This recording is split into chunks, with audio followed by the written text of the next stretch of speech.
load one of each. The fire extinguisher I have on 4, the repair kit I have on 5, and the medipack I have on 6. The only reason is 4 is closest to you, and you want to react quickly to when you're on fire. So double tap 4 as soon as you feel yourself on fire, you see yourself on fire. And if you drive like a car, you're constantly looking down at your dash. So when you get hit, the first thing you do is look down at your dash to see, are you on fire? Because if 3 or 4 things happen at once, your crew won't say, you're on fire, put the fire out, until they finish saying what they need to say. There's like a cue.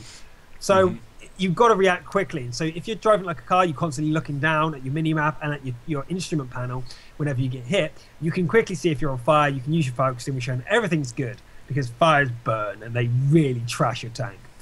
The other thing, the repair kit's on 5 because when you press the repair kit button, it then comes up with a menu of all the different components you have.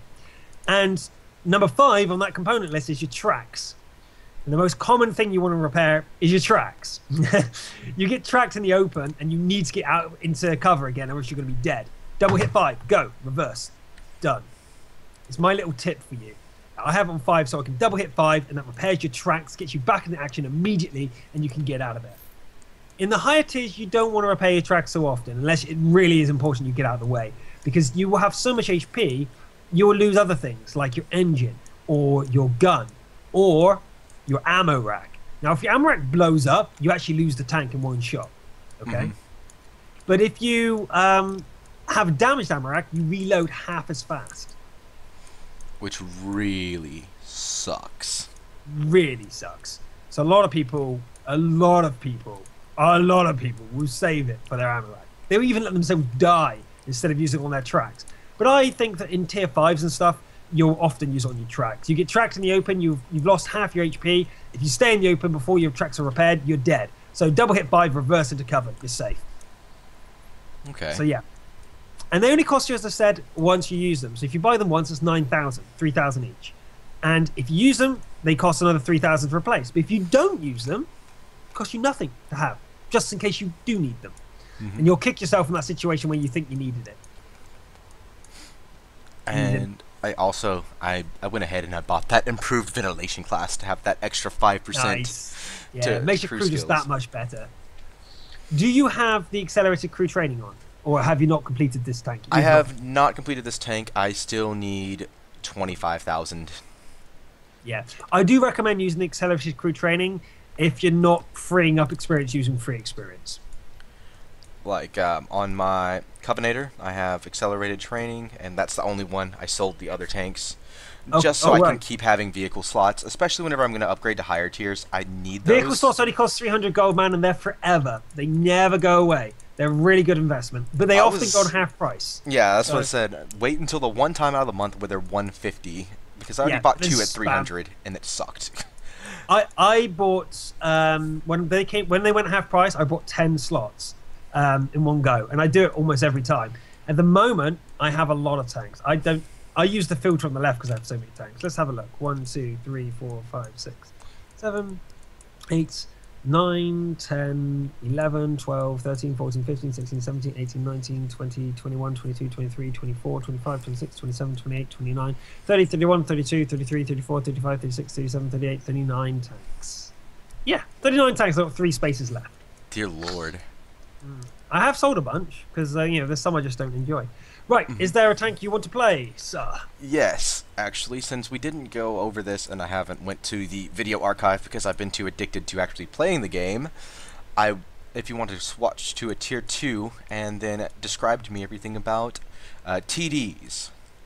Okay, TDs. Let me see. I don't actually have a tier 2 TD, but I'll use my tier 2 light. There's a good chance with tier 2s will go into a tier 3 battle, but that's fine.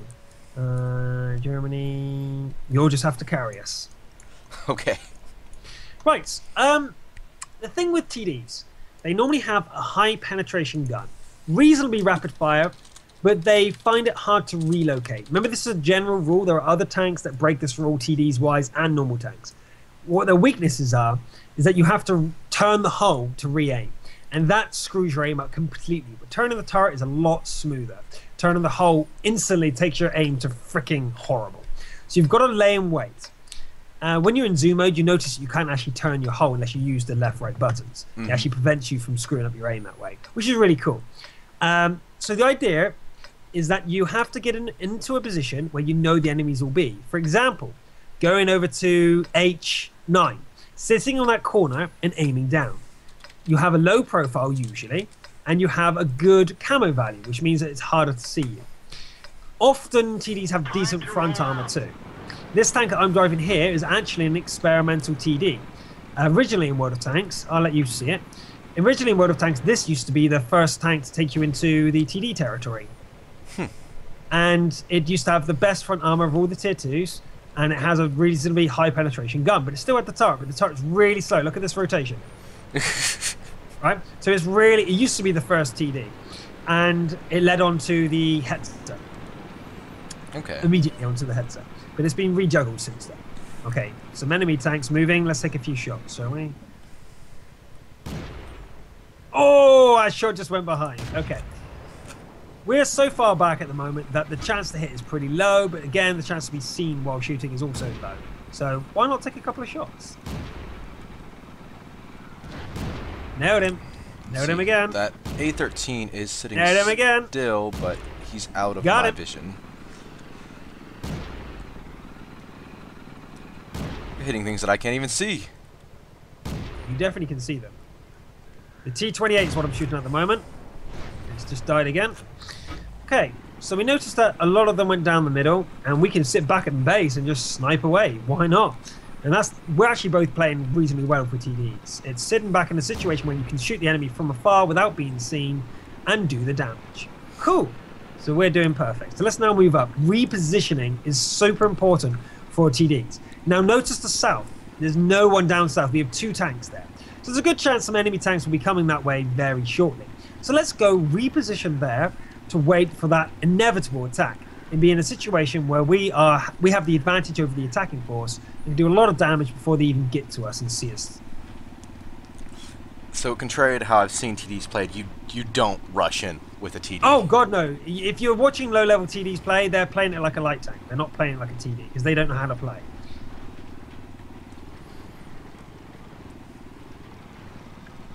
Normally you want to get into cover. I just want to see if I can help this guy. Luckily we had a tier 3 down here and he's doing really well because obviously he's against tier 2s. But if you go to the other side to me, we can just catch them in a trap. If they come forward, they get us from both sides. So they can't cover from both of us. Okay. If any enemies come. But the reason these TDs are pretty hard to play is that situation awareness. You need to know it. You need to know where you can go. You need to know where you can go to get the best angle. If you don't get there before the enemy get there, you are in trouble because you can't reposition so quickly. You can't do what your light tanks can do. Right, that guy defeated him. That's the power of the tier 3.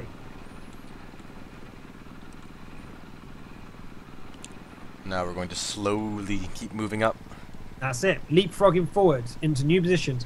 The thing with the TD is often they'll get their best results when your team does badly because you're the fullback.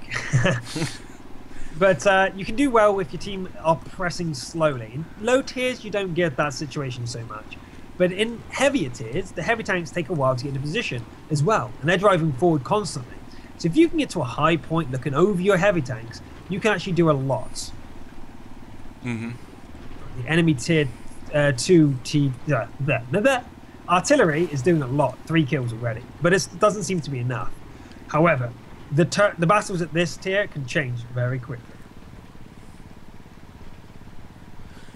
If we actually get to where we can fire another guy. If we ever get there inside, the Bison is doing quite well. I've been very upset today in the higher tiers because the artillery has been AFKing, it seems. Yeah.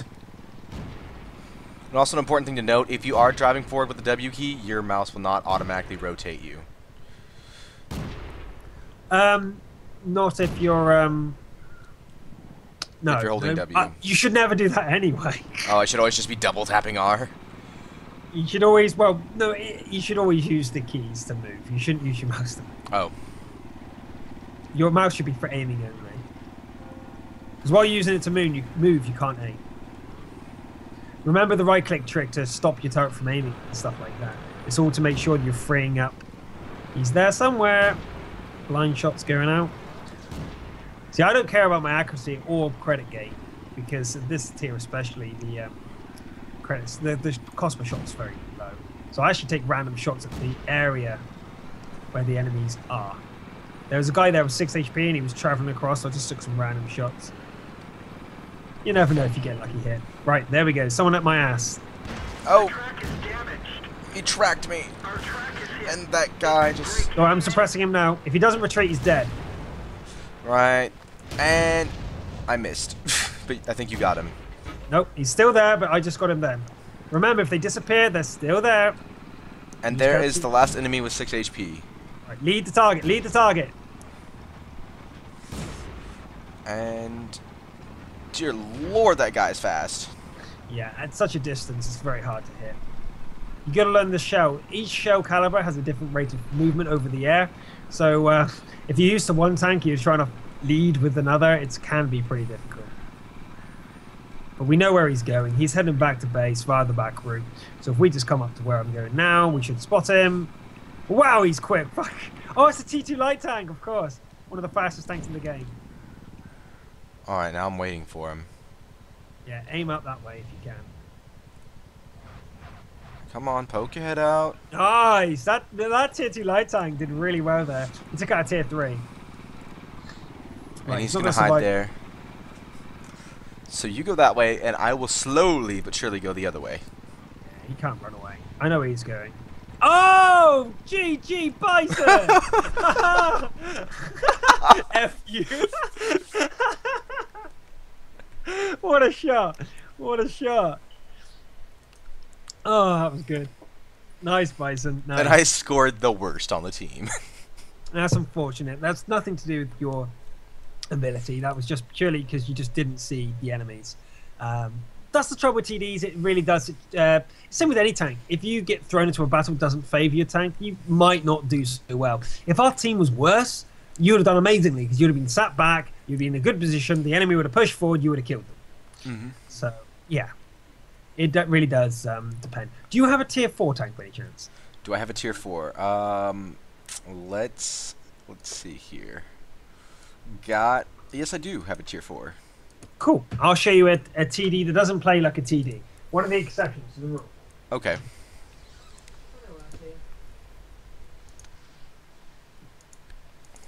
Was Mummy in bed? Yeah. Was she? Was she watching TV?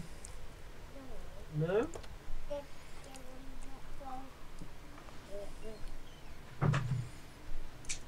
Okay.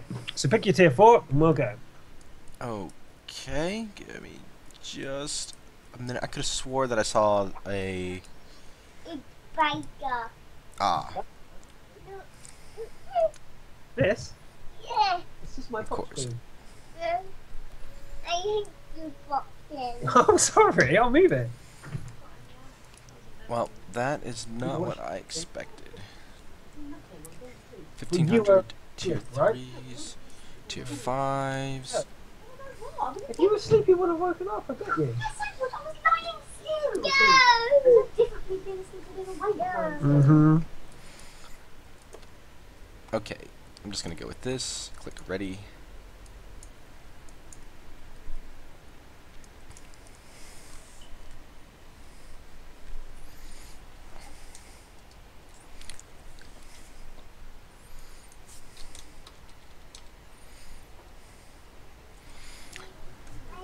Okay.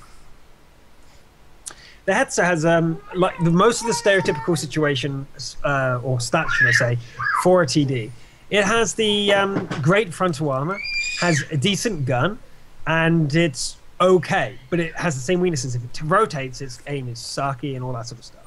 The great thing about the Hetzer, though, it has a Alpha Strike gun, which means it has high initial damage, which means you can go really close to the front line, blow things up with one shot and just keep driving. Because that frontal armor is really good. That's the one I always see rushing in. And also, for people that don't really know, could you say, like, what exactly are tiers besides just being the level of the tank? Yeah, but that's basically what it is. The tanks obviously are based upon real-life tanks, and they had to balance it somehow. And because each tank was built in different years, and like the Tiger tank was built before the tanks which are considered equivalent tiers to it, like the IS, they were built in different years. So the Tiger would be more powerful, but